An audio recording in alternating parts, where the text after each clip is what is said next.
Hey, I'm really excited to be here today. If we haven't met, my name is Jason. I pastor a church in Lakeland, Florida called Access Church, and I just love your pastors. I hope you know how blessed you are to be in this church. You really are blessed.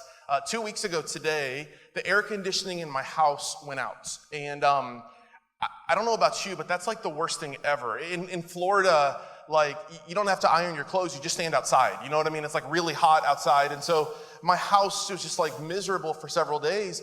We called the air conditioning company, and they came out and they sent a guy, and he did this whole series of tests, and he's like, nothing's wrong. And I was like, nothing's wrong? Like, what did you smoke on the way here? Like, it's not working. It's 83 degrees in my house. What is wrong with you? And so they sent another guy out the next day, and she said, a part needs to be changed. And he changed the part, and it didn't fix anything. And so literally 12 days went by of us not having proper air conditioning in my house. I was just praying Jesus would come back at this point. You know what I mean? Like, it was miserable for a couple days. And then 12 days into it, just literally Friday, a man came and he fixed my air conditioning. And I felt like I met God that day. And it was a big deal. And what I realized was something interesting. I realized that air conditioning is something I just take for granted. It just is. Like, we live in Florida, it's hot outside, but in my car, it's nice and cool. I go into a building like this and it's cool. You go to Target and it's nice and cool. But when you don't have something, you realize how much it matters to you. Well, one of the things I hope you realize is how important it is and how blessed you are to be a part of an amazing, life-giving church like the Shore. You just are. Yeah. And you need to understand that what you've got isn't common, but the problem is when you're a part of it, it becomes normal to you. And when things become common to you, they become forgotten. And when things get forgotten, you just miss the opportunity to receive from it. And I just want to challenge you with this thought. Like, please invest your life in this place. If you're new, if you're kind of kicking the tires here, that there's no better church in this area than this church. Like, you have found an amazing place. So my challenge to you as an outsider, as a friend of this church, is go all in here. For the next year, make a decision that whatever this church does, we're all in on. Like, if we're doing groups, like, let's be in a group. If you're doing this Beat the Heat party, be at that Beat the Heat party. Like, whatever it is, just be a part of it and see what God can do through you when you make the decision to invest your life in this. You have amazing, amazing pastors. You really do. And they love you so much. Like, every time I hang out with Pastor TJ, all he does is talk about you. And so I just hope you know how blessed you really are to be here. Please never take it for granted. The things we take for granted, they have this tendency of exiting our lives. Let me do this. Let me pray for you, and then I'm going to jump into a message today called Party People. Let's pray. God, in these next few minutes we have together, I'm just inviting you to do what only you can do, which is to speak to us and to change our hearts. God, you know I prepared these words and I prepared these thoughts, but none of this matters unless you show up. So we invite you to show up, to speak to us, to change our lives. God, we love you, and we thank you in advance for what you're going to say to us. In Jesus' name, amen. Amen.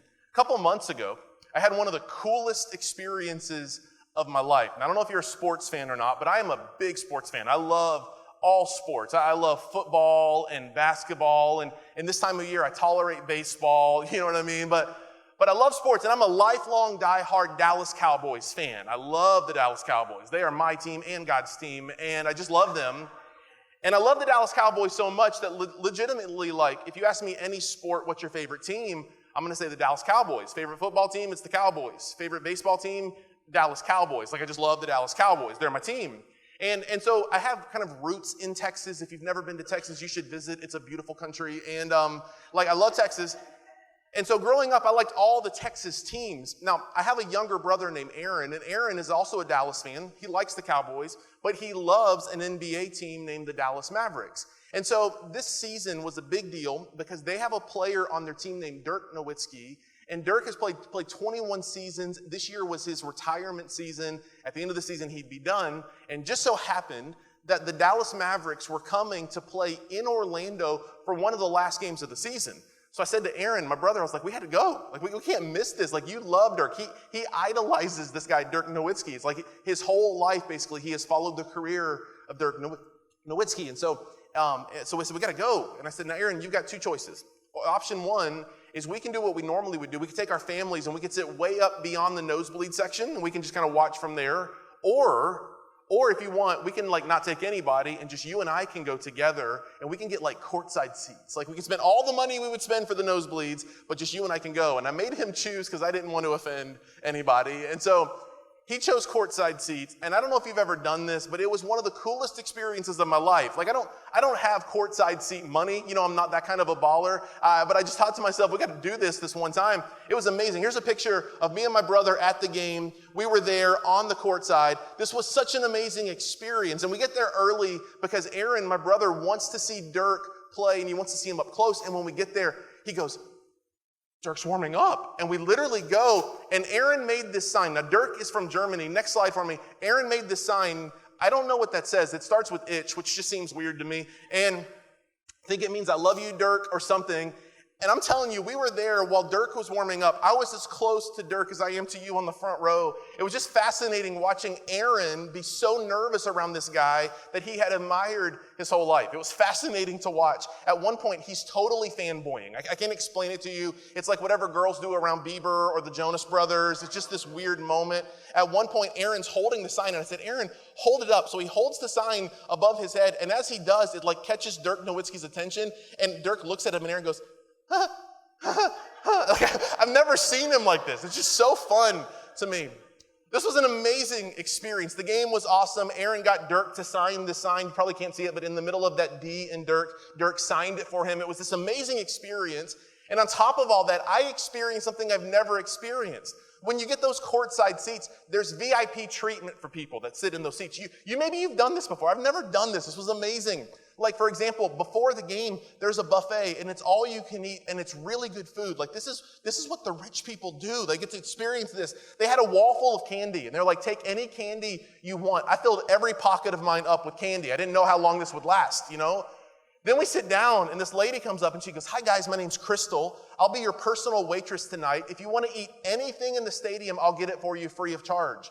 Have you seen the TV show Parks and Rec? I felt like Ron Swanson. You know, I will have that third steak. I ate everything. I kept showing up on TV, my wife and kids watching. They're like, every time we saw you, you were eating something different. I'm like, this is a judgment-free zone. Like, get off of me, you know?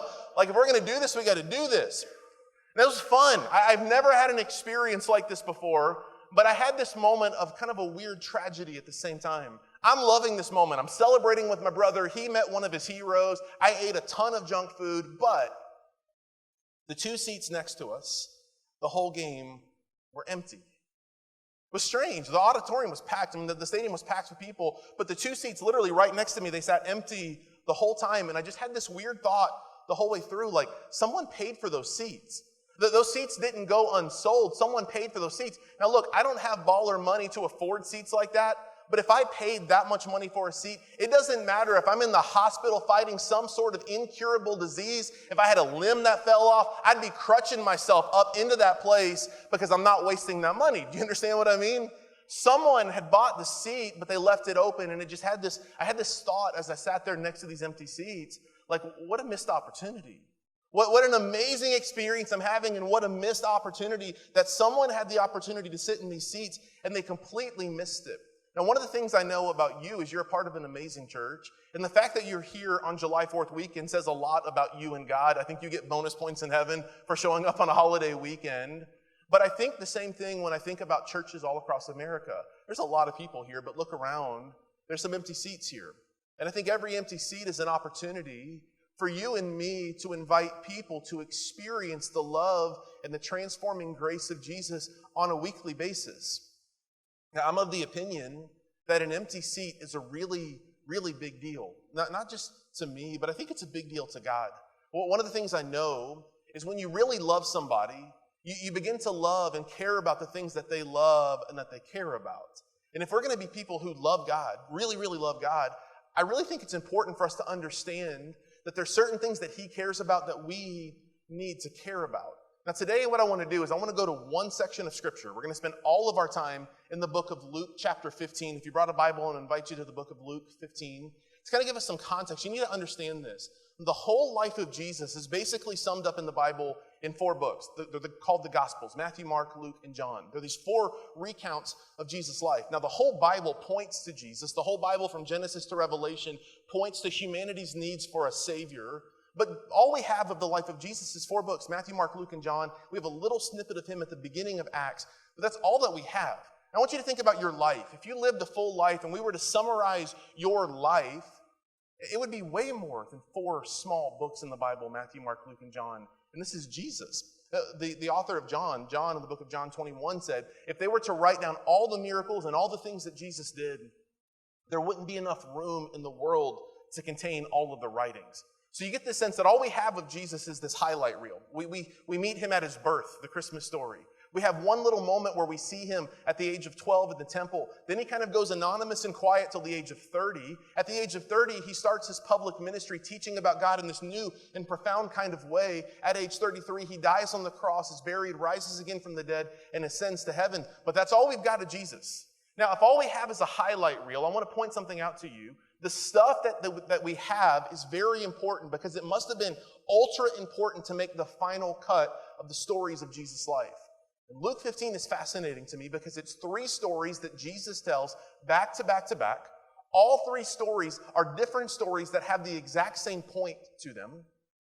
And if it's important enough to take a whole chapter in the book of Luke to tell the same 3 points over and over and over again, I think it should be really important to us. And here's what I want to do. I want to spend all of our time in Luke chapter 15, and I'm going to really challenge us to become people who throw parties. You'll see what I mean. Luke 15, let's go to verse 1. It says this.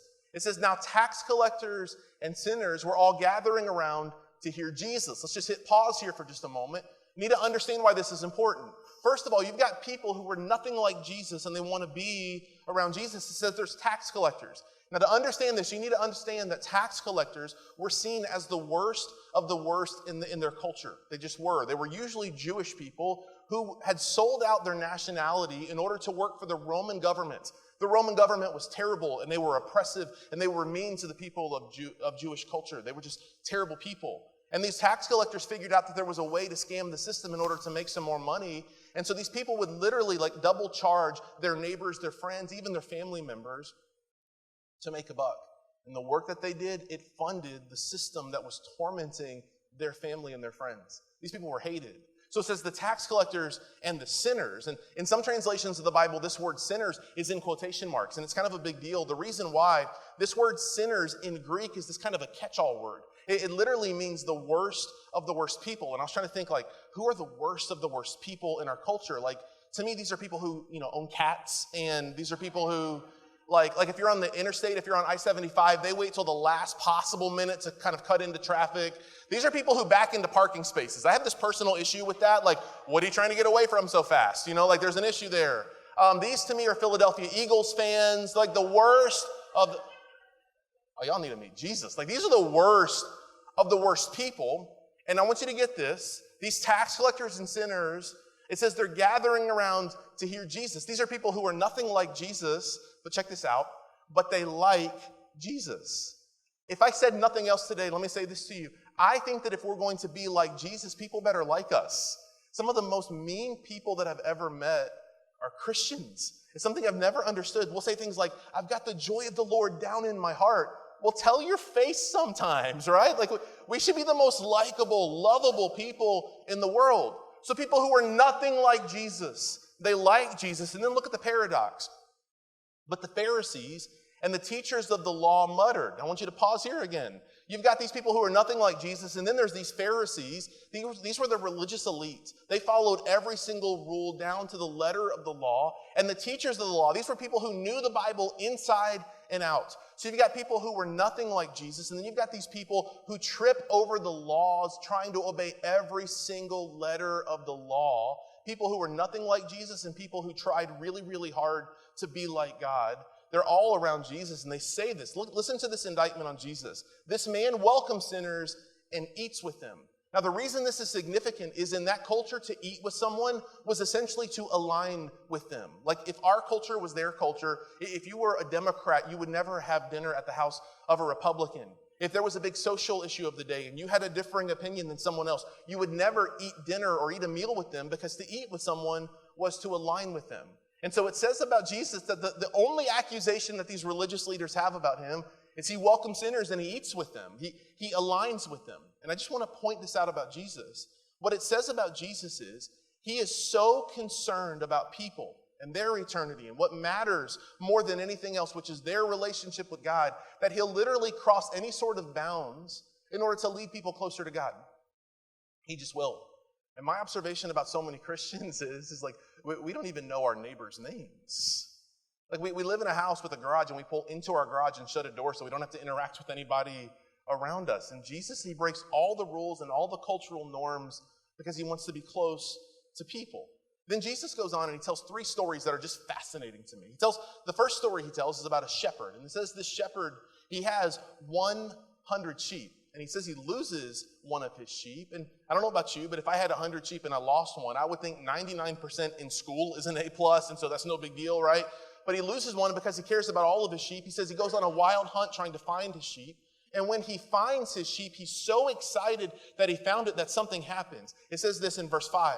It says, and when he finds it, the missing sheep, he joyfully puts it on his shoulders and he goes home. Then he calls his friends and neighbors together and says, rejoice with me. Let's throw a party. Why? I have found my lost sheep.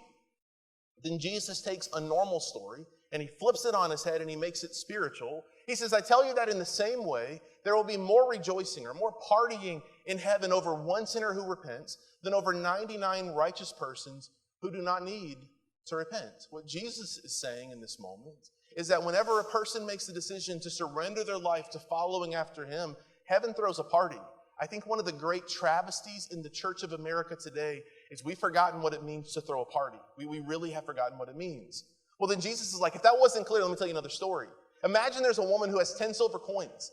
And these 10 silver coins, we don't really know exactly what it means. It could have been a necklace. It could have been a piece of jewelry. It could have been a headband. It could have been a piece of art. Most likely what it was, though, was this. In Jesus' culture, a father would give his daughter this piece of jewelry that had 10 silver coins. It would be the modern equivalent of an engagement ring. Ladies, if you have an engagement ring on, look down at it for just a moment and see how valuable it is. If you don't have one, raise your hand and we'll try to find you someone to get you one. Come on, somebody. And we're looking out for you. Okay, so it says she loses one of her 10 silver coins, right? And she can't find it. Now, she could think to herself, I've still got 9. 9 out of 10 is really, really good in most industries. But instead of doing that, it says she flips her home upside down looking for the coin. Why? Because it has intrinsic, irreplaceable value to her. She can't wait to find it. And when she finds it, I want you to notice what it says, verse 9. And when she finds it, the missing coin, she calls her friends and neighbors together and she says the same thing. Rejoice with me. Let's throw a party. Why? I have found my lost coin. And then Jesus takes the normal story and he flips it on its head again. In the same way, I tell you, there is rejoicing or partying in the presence of the angels over God over one sinner who repents. It really shows that Jesus cares about people who are lost or who are separated from him. Now, this is a big deal to me. I don't know if you've ever lost anything that matters to you. I've lost lots of things that don't matter to me. I have a high school diploma somewhere.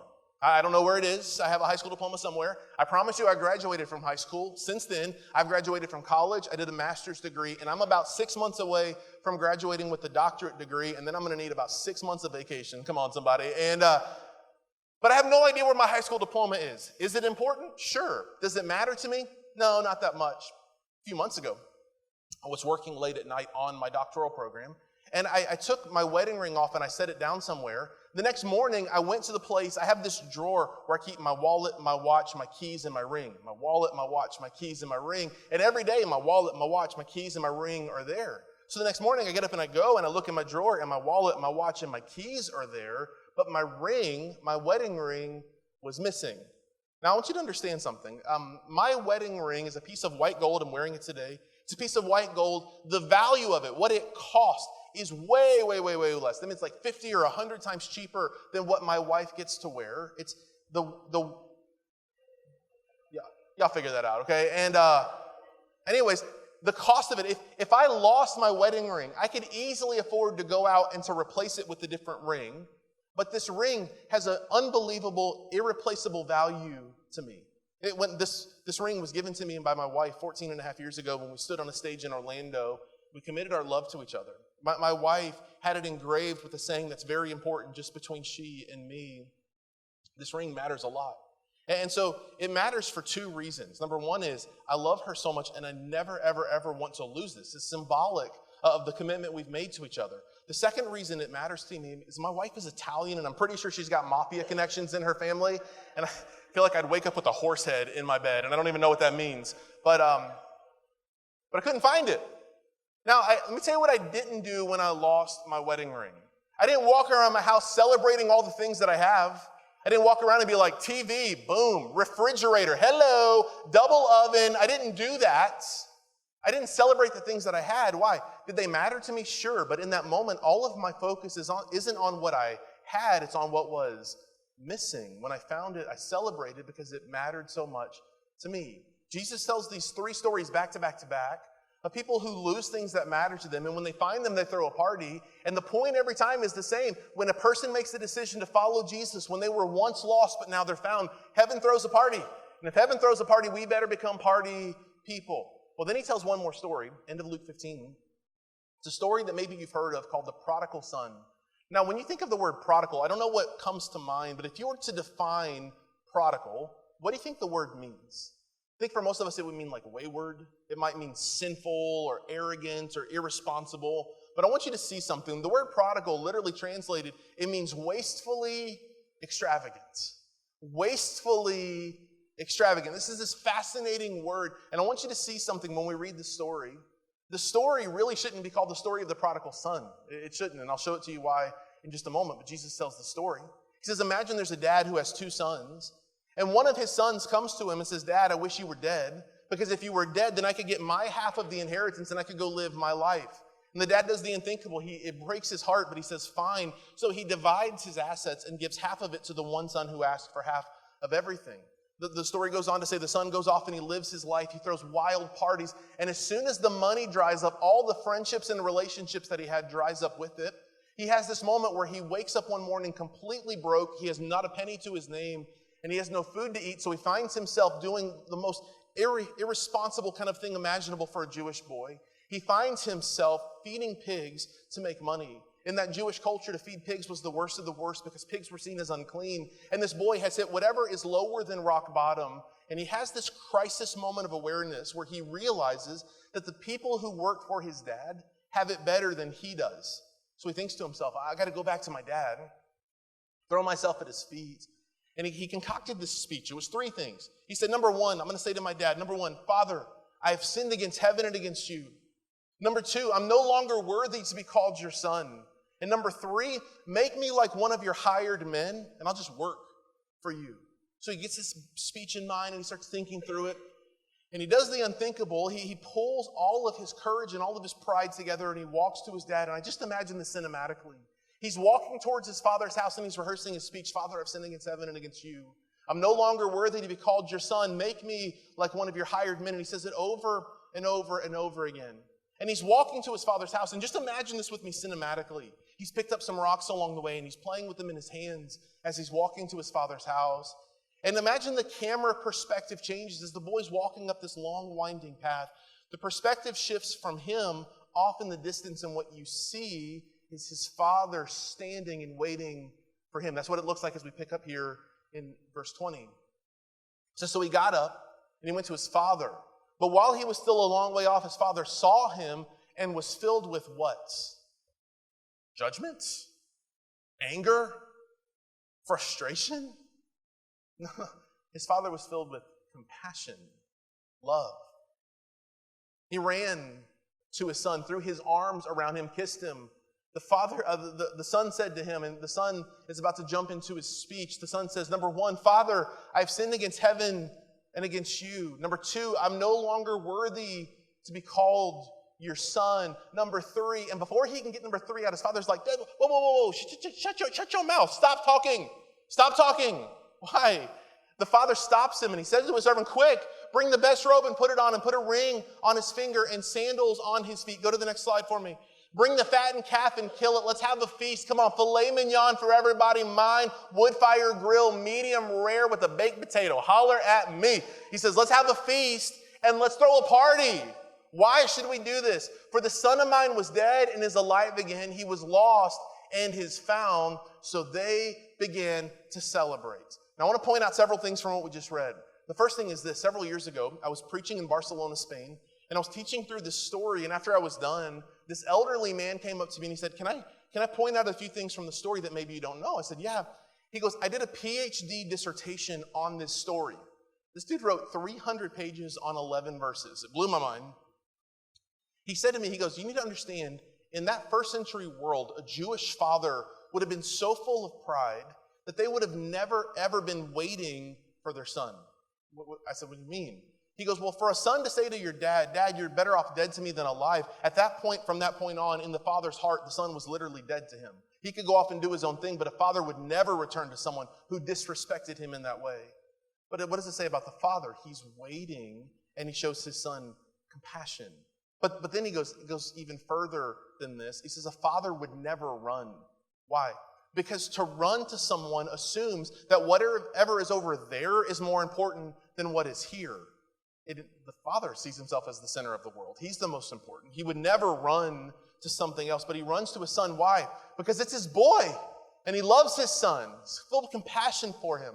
And then he goes, and there's one more thing, and this is a little weird, and it's even weird for me to say, but in that Middle Eastern culture, it was hot. They didn't have air conditioning, so men would wear these tunics, these like dresses. And so for a man to run, he would literally have to reach down and pull his tunic up. They wouldn't probably have any sort of undergarment on. And in doing that, to lift it in order to run and not trip, he would expose himself. Now, why would he do this? Because in that moment, nothing matters more to him than his son who was missing, who was presumed dead, but is alive and is returning home. This is a huge deal. It's a huge deal. He said, throw a party. Why? Because my son who was dead is alive. He was lost and is found. Now, usually, when a preacher preaches this sermon, this is where they stop. And they say things that are important and they're true. They say things like, you can never outrun the love of God. There's nothing you can do. No matter how far you've run, you cannot outrun the love of God. And that is so true. He loves you and he waits for you with open arms. But there's way more to the story than this. There's another party that is still to come. It says this. Meanwhile, the older son, remember there's two sons, the older son was in the field.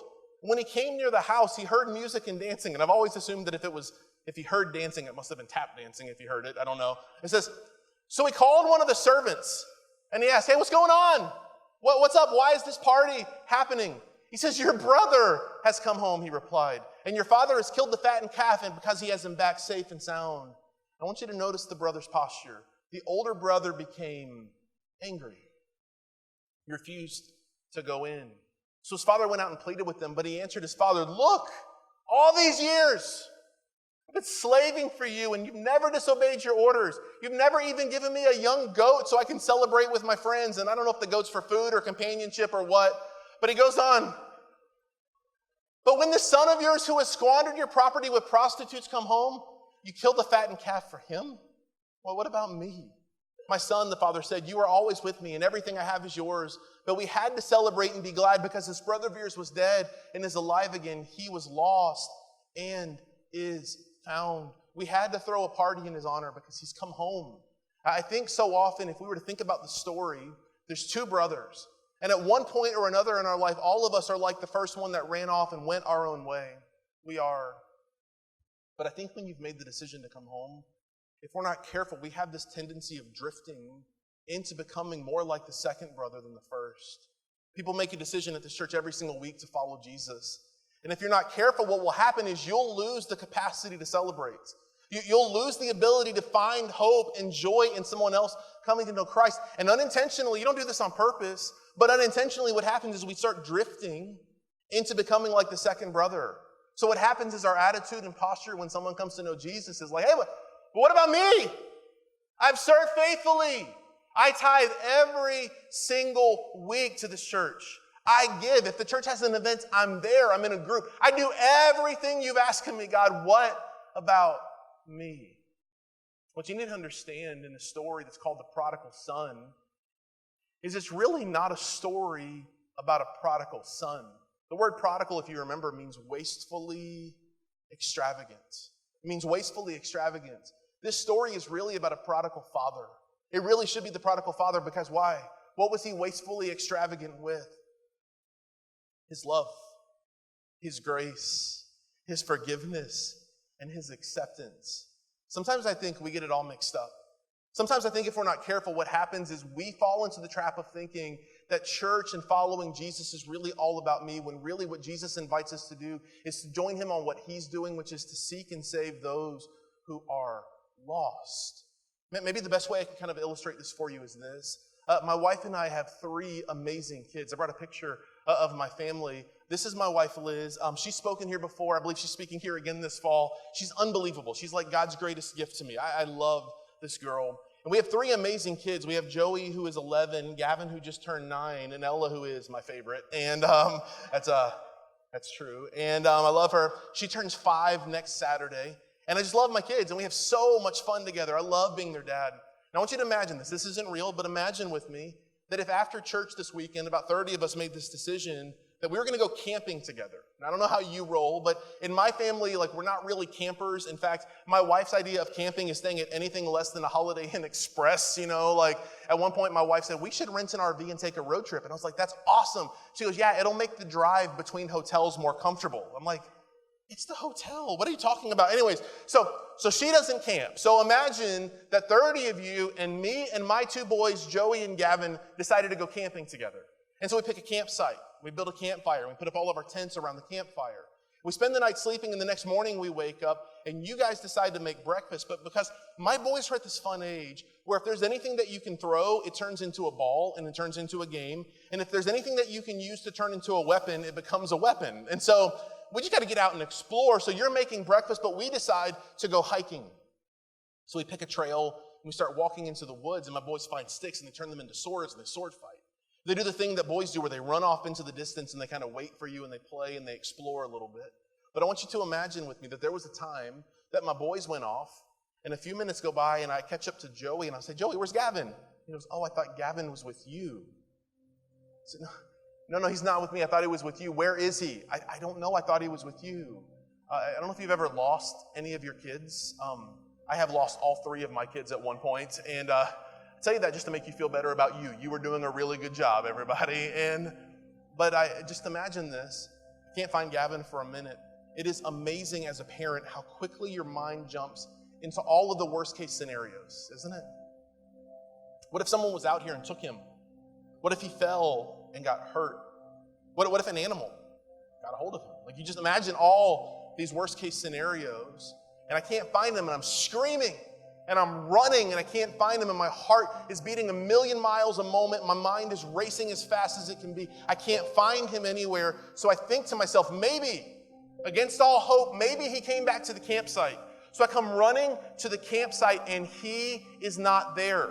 So I say, everybody stop. You're oblivious to the fact that Gavin is missing. I'm like, you guys, you remember my son Gavin? He's about this tall, 9 years old. He's super cute. Everyone says he looks just like me, obviously. I can't find him. Help me. And I take off running back into the woods. And 30 or 45 minutes go by, and I come back hoping that one of you has found him and he's safe and sound. But 30 minutes go by, and I come back, and when I get back to the campsite, you're all sitting around the campfire talking about Gavin. Isn't he the cutest? Isn't he the best? He's so funny. I love it when he laughs. You're telling stories about Gavin, but no one is helping me search for my son. Now, as a dad, how would my heart towards you feel in this moment? Hurt?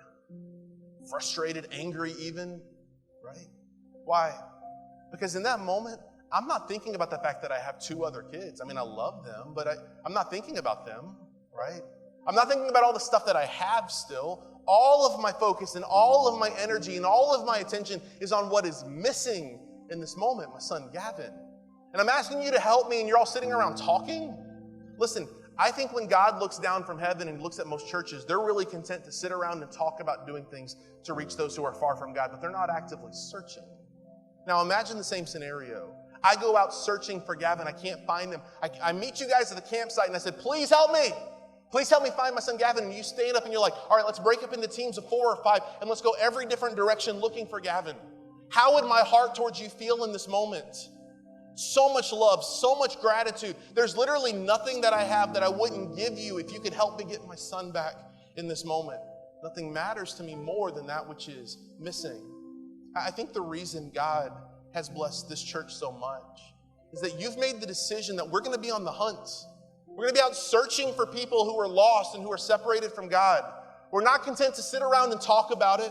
We're not content to just sit around and say, wouldn't it be great if we did something? You are actively searching for people who are far from God to lead them into a relationship with Jesus.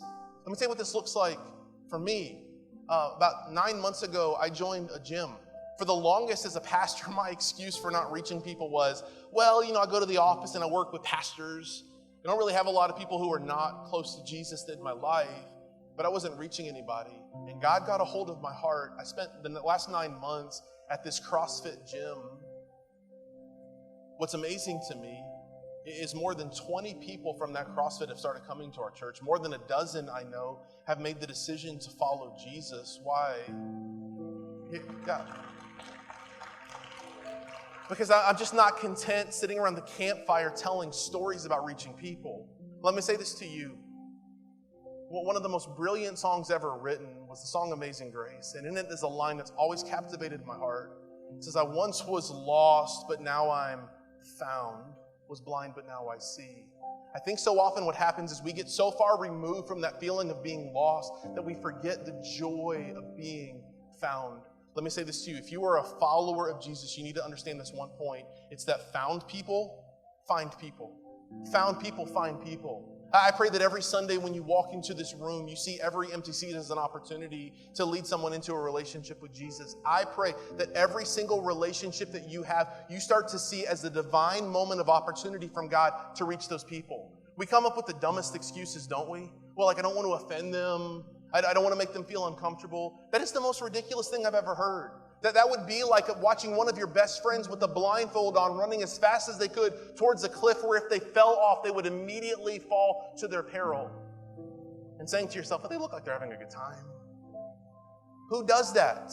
Look, if heaven and hell are realities, and we believe they are, if eternity is at stake, then we have to become the kind of people who realize that we were once lost, but now we're found. And found people, they live their life intentionally to find people. Let me say this to you. The people in your life are not there on accident. Your neighbors, not an accident. The barista who knows your order when you pull up to Starbucks, not an accident. Your kid's t-ball coach, not an accident. Your kid's school teacher's not an accident. The person you sit next to at work from Monday to Friday, not an accident. What would it look like if all of us made the decision to say, Jesus, listen, I'm going to care about what you care about. Jesus said in Luke chapter 19, I came, it says the Son of Man came to do one thing, to seek and save the lost. If Jesus is about seeking and saving the lost, you and I better become the kind of people who live our lives in a way to seek and save the lost. Last thought, and then I'm done. The Bible says this. In all three stories that we read, it says that whenever the shepherd found the sheep, the woman found the coin, and the father saw his son return, they threw a party. May this church never become the kind of church that forgets how to party. May we never forget what it means to have once been lost, but Jesus found us. In fact, I think the most beautiful, profound moment of every church service should be the moment of celebration after a person makes a decision to follow Jesus. Why? Heaven and hell are realities, and people matter to God. If people matter to God, they better matter to us. I pray that this church becomes the kind of church we have to turn people away at the door because so many people are coming to faith in Jesus here. Will you join this church? But more importantly, will you join Jesus on the search to seek and save the lost? Would you bow your head and close your eyes with me? I'll pray with you. Jesus, we want to care about what you care about. It's so evident in Luke 15 that what has your heart and what has your focus is on your children who are lost and who are separated from you. Jesus, may we never get so comfortable in our own skin and in our own salvation that we forget that we were once lost, but because of your unbelievable, indescribable love and grace, we are now found. May this church constantly be full of people who are found, who leverage their life to find more people. God, may we never become so comfortable that we sit around talking about reaching lost people, but we never do it. But instead, may we constantly be on the search. You came, Jesus, to seek and save the lost. May that be our mission as well. We thank you for it, God. With your head still bowed and your eyes still closed, if you're here, maybe you don't even know if you're right with God. You hear me talking about what it means to be lost, and you're like, I think that's me. I don't need you to raise your hand. We're not going to embarrass you, but if you know this is you, and you feel like you're the lost person who needs to come home, today's your moment. In this moment, with your head bowed and your eyes closed, if you would say, Jason, I don't know if I'm right with God, but today I want to make things right with him. If that's you, I'm going to ask you to just pray this prayer with me. Listen, praying a prayer only changes things if you mean it with your heart. So would you just say, Jesus, today, I surrender my whole life to you. I give you my life, my dreams, my past, all of my mistakes. I receive your gift of forgiveness. You forgive my sins. I receive it. And Jesus, from this day forward, I'll live for you. I believe that you came into this world and died on a cross to pay the price for my sins. And because of your unbelievable sacrifice, now I can live for you. So Jesus, today I give you my life. Take over my life. I'm yours. I'll follow you. And it's in Jesus' name I pray. Amen. Thank you so much for joining us online today. If you prayed that prayer with us, we would like to help you on your spiritual journey. If you don't mind going to theshorechurch.com or emailing us at hello@theshorechurch.com, we can send you some information to start this spiritual journey of faith. And of course, we'd always love to see you in person at The Shore Church, 3375 Fruitville Road.